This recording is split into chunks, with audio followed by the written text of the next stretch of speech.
আর আপনারা জানেন আমি জামায়াত ইসলামে যোগ দিয়েছি, এটা নিয়ে আজও পর্যন্ত আজকে প্রায় 17-18 দিন হলো।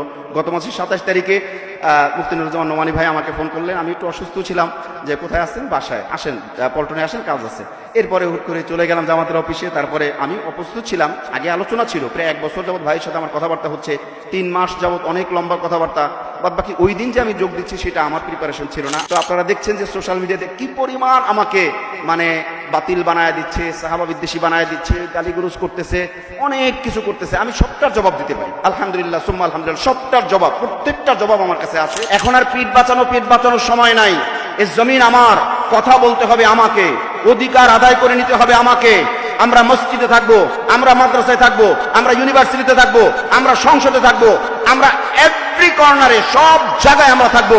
আমাদেরকে মাইনাস করে রাষ্ট্র চালানোর স্বপ্ন যদি কেউ দেখে, তাহলে তাদের সাথে আমাদের বোঝাপড়া হবে ময়দানে। ত্যাগের পরে যে ফল পাওয়া যায়, এ কথা নতুন করে বলার কিছু নেই।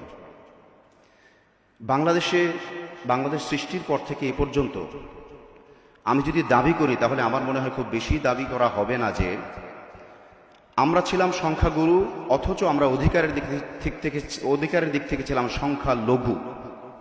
এবং এভাবে আমাদেরকে নির্যাতন করা হয়েছে বিগত 54 বছর।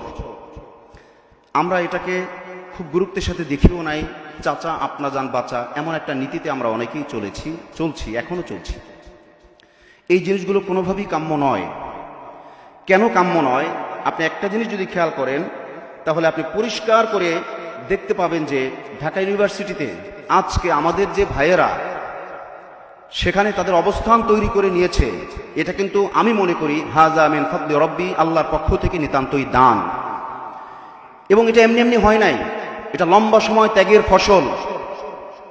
আজকে আমি যদি দাবি করি যে ঢাকা ইউনিভার্সিটিতে আজকে যারা সম্মানিত হয়েছেন, এই ভাইগুলো পদ পেয়ে, দায়িত্ব পেয়ে তারা নিজেরা সম্মানিত হয়েছেন, এটা অফকোর্স অবশ্যই সত্য। সাথে সাথে আমি এটাও দাবি করব যে ঢাকা ইউনিভার্সিটি এইরকম মেধাবী, যোগ্য, দিনদার মানুষ পেয়ে ঢাকা ইউনিভার্সিটিও সফল হয়েছে আজকের দিনে। আপনারা কি বলেন? আমি ইতিহাস থেকে যদি দাবি করি, তাহলে বলবো, অনেকেই বলবেন যে আপনি তো জামাতে নতুন যোগ দিয়েছেন, তাই মনে হয় একটু বেশি বলেন। না, আমার পরিচিতি আজকে না, আলহামদুলিল্লাহ মাঠে ময়দানে কাজ করে আমার পরিচিতি আগে থেকেই আছে। এবং আমি এমনই কথা বলি, এবং কেউ পারলে আমার কথাকে চ্যালেঞ্জ করবে, সেটা আমার সবসময় বলা আছে। দেখুন ইতিহাস কি বলে। অনেকেই হয়তো বলবেন যে ভাই আপনি যে দাবি করলেন ঢাকা ইউনিভার্সিটিতে যে শিবিরের ছেলেরা জয়লাভ করেছে, তো ঢাকা ইউনিভার্সিটি তাদেরকে পেয়ে ভাগ্যবান বা সফল হয়েছে, এটা কিভাবে? তাহলে আগে কি মেধাবীরা আসে নাই? হ্যাঁ, আগেও মেধাবীরা এসেছিল। তারা শুধুই মেধাবী ছিল, তাদের সাথে দিন কায়েমের কোনো ওয়াদা ছিল না, দিন কায়েমের কোনো চেষ্টা ছিল না, কোনো চিন্তা চেতনা পর্যন্ত ছিল না। কি বলেন, ঠিক কিনা? হ্যাঁ, আপনি বলতে পারেন তারাও তো ধর্মকর্ম করেছে, অবশ্যই ধর্মকর্ম করেছে, তারা পার্সোনালি ধর্মকর্ম করেছে। তারা দিন কায়েমের কোনো চিন্তা ঢাকা ইউনিভার্সিটি সহ বাংলাদেশের কলিজা ঢাকা ইউনিভার্সিটি, এখান থেকে কোনো পরিকল্পনা তারা করে নাই। বরং আমরা দেখেছি, ইতিহাস আমাদেরকে চোখে আঙুল দিয়ে দেখায় দেয় যে ঢাকা ইউনিভার্সিটিতে এমন এমন মানুষ ছিল যারা চরম পর্যায়ে ধর্ম বিদ্বেষী ছিল। ধর্মকে কিভাবে মাইনাস করা যায়, ধর্মকে কিভাবে ক্ষতিগ্রস্ত করা যায়, এই চেষ্টা তারা অনাবরত করেছে। এবং আমাদের কোমলমতি ছেলে মেয়েদেরকে তারা ব্রেন ওয়াশ করে নষ্ট পর্যন্ত করেছে। সেই জায়গায় আজকে আমরা দাবি করতে পারি যে আমাদের ছেলেরা এখানে সফল হয়েছে, মানে তারাও সম্মানিত হয়েছে। ঢাকা ইউনিভার্সিটি এই 54 বছর পর তার দিশা খুঁজে পেয়েছে। আজকে আপনি হয়তো বলবেন, ভাই এটা তো ঢাকা আলিয়া না, এটা তো লালবাগ মাদ্রাসা না, এটা তো কওমি মাদ্রাসা, এটা তো মাদ্রাসাই না, এটা তো একটা ইউনিভার্সিটি, এখানে তো জেনারেল শিক্ষা হবে, এখানে দিন কায়েমের কথা কেন আসবে? অবশ্যই দিন কায়েমের কথা আসবে। যদি এটা 90% হিন্দুদের দেশ হতো অথবা আদার্স অন্য ধর্মের মানুষের দেশ হতো, তাহলে হয়তো আমি এই দাবিটা করতাম না। 95%, 92% আপনি মুসলমানের দাবি করবেন, এরপর আপনি যুক্তি দেখাবেন যেখানে ইসলাম মুসলমান, এটা চলবে না, তাহলে বুঝতে হবে আপনি ইসলাম বিদ্বেষী ছাড়া আর কিছুই নয়। এজন্য আমি আজকের অনুষ্ঠানে কথা বলতে পেরে, সুযোগ পেয়ে আমি সকলের প্রতি কৃতজ্ঞ। সাথে সাথে আমাদের যে ভাইয়েরা আজকে ঢাকা ইউনিভার্সিটিতে সফলতা অর্জন করেছে, তাদের জন্য আমি আমার জায়গা থেকে আলহামদুলিল্লাহ সর্বোচ্চ দোয়ার আমল চালিয়ে যাব। এবং আজকে যেহেতু মজলিসুল মুফাসসিরিন এই সুন্দর একটা আয়োজন করেছে এবং আলেমদের মজলিস, আমি এই মজলিসে এই কথাটা না বলেই পারছি না। সকলের কাছে আমরা বলবো, আমি দাবি করব দিল নিংড়ানো, যে রাসূল সাল্লাল্লাহু আলাইহি ওয়াসাল্লাম বলেছেন, আদ-দুআউ মুখুল ইবাদা, দোয়া হলো ইবাদতের মগজ। তাহলে যে সকল ভাইয়েরা সফল হয়েছেন, আমরা দেখেছি তারা সফলতা অর্জন করার পরে তারা কিন্তু কেঁদেছেন, তারা আনন্দে লাফায়নি। যেহেতু তারা কেঁদেছেন, সেহেতু তাদের জন্য আমাদের দোয়া করা দরকার। তারা যেন সফলতার সাথে তাদের হাতে যে টাইম, সেটা যেন সুন্দর ইউজ করে তারা যেন ইসলাম কায়েমের, দিন কায়েমের সর্বোচ্চ চেষ্টা তারা করতে পারে এবং সুন্দর ফল যেন তারা জাতিকে দিতে পারে এবং আমরাও যেন তাদের থেকে লাভবান হতে পারি। এবং বাংলাদেশ যেন স্বীকার করে যে না, 54 বছর পরে ডাকসুতে যে নেতৃত্ব এসেছে, এটা যদি 54 বছর আগে আসতো তাহলে বাংলাদেশ দুনিয়ার জান্নাত হয়ে যেত। এটা যেন মানুষ উপলব্ধি করে। এই ছিল আমার একটা কথা। আমি আর একটা কথা বলে আমার আলোচনা রীতি টানবো, সেটা হলো ওয়াতাসিমু বিহাবলিল্লাহি জামিআ ওয়ালা তাফাররাকু। এখানে সবাই ওলামায়ে কেরাম, আপনারা জানেন যে আমি মিডিয়াতে টুকটাক কথাবার্তা বলি এবং অনেক সময় অনেক লম্বা কথাও বলি। এটা আমার জগতে, আমি আমার মতো বলি, আম জনতাদের জন্য বলি। আলেমদের মজলিসে আমি সবসময় বিনয়ী, আমি সবসময় পেছনের কাতারের মানুষ এবং সবসময় আমি ছোট কথা বলতে পছন্দ করি আলেমদের মজলিসে। কিন্তু ওয়াতাসিমু বিহাবলিল্লাহি জামিআ ওয়ালা তাফাররাকু, এই আয়াতের তর্জমা তাফসীর এখানে সবাই আমার চাইতে ভালো জানেন। তো ওয়াতাসিমু বিহাবলিল্লাহি জামিআ, আল্লাহ পাক আল্লাহর রজ্জুকে সকলে মিলে শক্ত করে ধরতে বললেন, আবার বললেন ওয়ালা তাফাররাকু।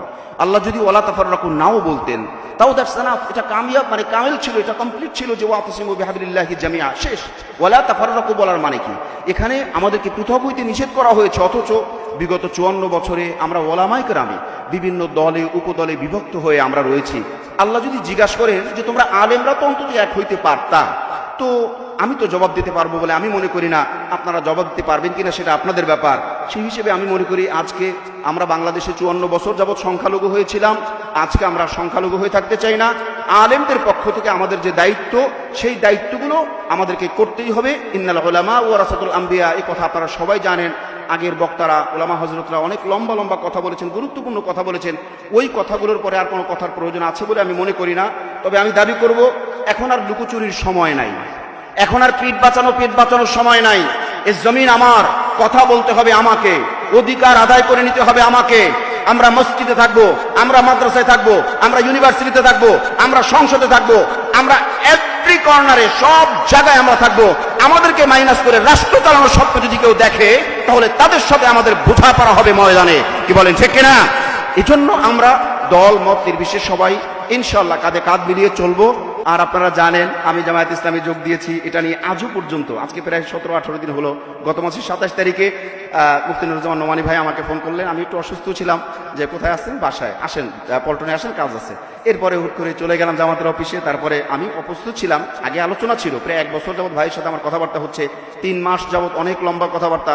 বাদ বাকি ওই দিন যে আমি যোগ দিচ্ছি সেটা আমার প্রিপারেশন ছিল না, আমার মেন্টালিটি প্রিপারেশন ছিল এরকম, যদি ফাইনাল সিদ্ধান্ত নেই তাহলে মিডিয়াতে একটা ঘোষণা দিয়ে কথাবার্তা বলে তারপরে আমি যাব। কিন্তু হয়ে গেছে, যেখানে ঢাকা মহানগরীর উত্তরিয়া দক্ষিণের জনাব নুরুল ইসলাম বুলবুল সাহেব ছিলেন, আরো গুরুত্বপূর্ণ ব্যক্তিরা ছিলেন। আমি যেহেতু যোগ দিয়ে ফেলেছি, তারপরে আমি আর মিডিয়াতে কোনো কথা বলছি না, অথচ আমি প্রতিদিন মিডিয়াতে কথা বলা মানুষ। তো আপনারা দেখছেন যে সোশ্যাল মিডিয়াতে কি পরিমাণ আমাকে মানে বাতিল বানায় দিচ্ছে, সাহাবা বিদ্বেষী বানায় দিচ্ছে, গালিগুরুজ করতেছে, অনেক কিছু করতেছে। আমি সবটার জবাব দিতে পারি, আলহামদুলিল্লাহ সুম্মা আলহামদুলিল্লাহ, সবটার জবাব, প্রত্যেকটা জবাব আমার কাছে আছে, কিন্তু আমি কোনো জবাব দিচ্ছি না।